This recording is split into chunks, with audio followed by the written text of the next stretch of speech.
네, 여러분 안녕하십니까. 오늘부터 한국사 강의를 맡게 된 정상옥이라고 합니다.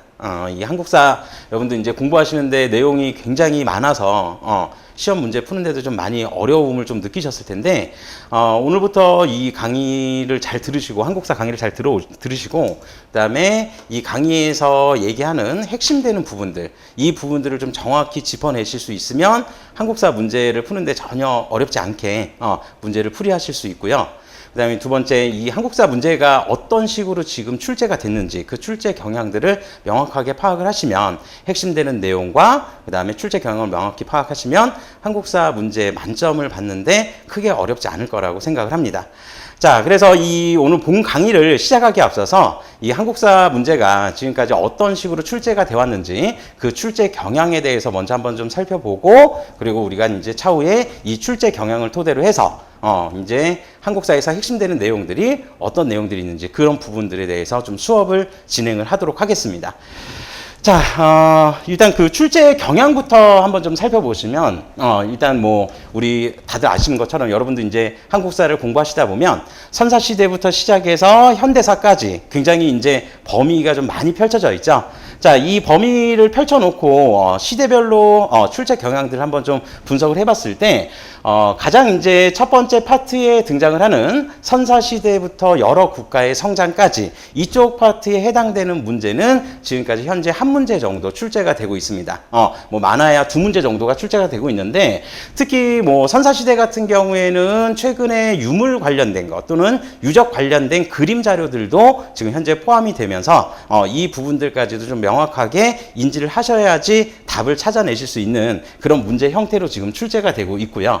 자, 그 다음에 이 선사시대하고 여러 국가를 좀 뛰어넘으면 이제 고대 국가, 이제 여기서부터가 사실 본격적인 제도와 그 다음에 경제, 사회, 문화에 대한 부분들을 좀 파악하실 수 있는 그런 파트인데 이 고대 국가, 삼국시대부터 남북국 시대까지 이쪽 해당되는 파트의 문제들은 지금 현재 대략 두 문제에서 세 문제 정도가 지금 출제가 되고 있습니다. 그래서 뭐 주로 현재까지는 정치사 위주로 내용이 지금 출제가 되고 있기 때문에 여러분들 이제 뭐 미리 선행을 해보신 분들은 아시겠지만 이 고대 국가 또는 남북국 시대에서 정치사와 관련된 즉 왕권 강화와 관련되어 있는 중앙 집권 체제 정비에 관련된 내용들 이 부분들을 조금 더 심도 있게 살펴보시면 고대 국가 관련된 문제들도 역시 어렵지 않게 풀이를 하실 수가 있을 것 같습니다. 그리고 그 이후에 세 번째 중세시대 즉 고려시대죠. 자, 이 고려시대 같은 경우에 지금 현재 출제가 되고 있는 문제 경향은 대략 한 4문제 정도가 출제가 되고 있습니다. 전체적으로 이제 영역별로 봤을 때 이 중세시대가 사실 좀 어려운 고난도 문제가 좀 포함이 되어 있습니다. 그래서 중세시대 같은 경우에는 정치사 이외에도 전반적인 시대의 흐름 그리고 이 시대의 흐름 속에서 사건을 어떤 식으로 배열을 해야 되는지 이런 부분들 즉 시대의 흐름을 전반적으로 파악할 수 있는 좀 고난이도 문제들이 좀 포함이 되어 있으니까 이 부분들에 대해서 나중에 이제 그 강의를 좀 잘 들으시면서 중세시대의 흐름을 잡아내시는 것도 정치사 못지않게 굉장히 중요한 문제로 좀 다가오게 될 거고요.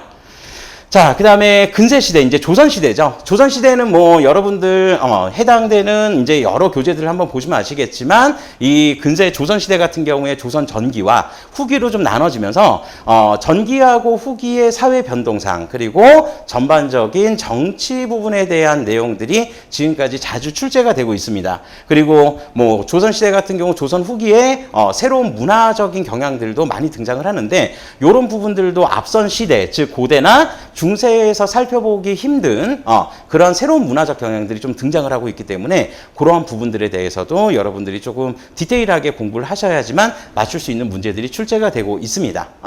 자, 그리고 마지막으로 이제 근현대사에서 이제 현대 부분까지 이어지는 이 부분의 문제가 지금 대략 한 7문제에서 8문제. 뭐 범위로 보면은 굉장히 좀 많은 문제가 좀 할당이 되어 있는데 사실은 이 부분들이 여러 가지 시대별로 좀 나눠서 생각을 해볼 수가 있습니다. 그래서 뭐 이제 근현대에서 현대까지라고 이제 잡아놓긴 했었지만 이 부분을 좀 세밀하게 세 부분으로 이제 좀 나눠보면 결론적으로 개항기 때 나타나는 어떤 우리나라의 변화들 즉 서양 세력들이 우리나라에 침략을 해오면서 또는 일본 세력이 우리나라에 접근을 해오면서 나타나는 개항기 때의 여러 가지의 변화 모습을 큰 하나의 주제로 좀 잡아볼 수가 있고요.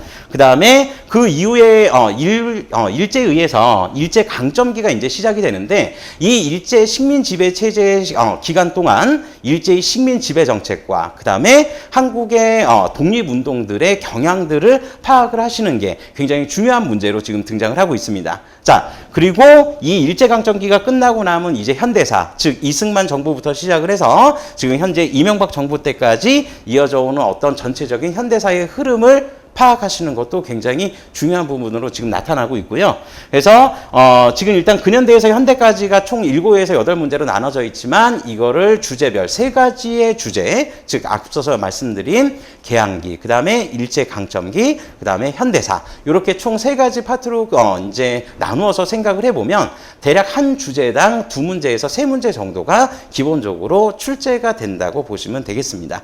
그래서 지금 이제 소방공무원 한국사 문제가 총 20문제로 구성이 되어 있고 이 20문제에서 각 영역별로 사실은 균등하게 출제가 되고 있기 때문에 어떠한 부분에 편식을 해서 공부를 더하고 말고를 결정하실 수 있는 문제가 아니라는 걸 이제 확인을 해보실 수 있을 겁니다. 그래서 이제 차후에 진행되는 한국사 강의 잘 따라오시고 이 한국사 강의에서 각 해당 시기별로 어떠한 부분들이 중요하게 언급이 되고 있고 또 그런 부분들이 시험 문제에 어떤 식으로 출제가 되고 있는지 제가 그 포인트와 그 다음에 그 출제 경향들에 대해서 정확하게 짚어드리겠습니다. 이 짚어드리는 부분들 최대한 잘 따라오시고요.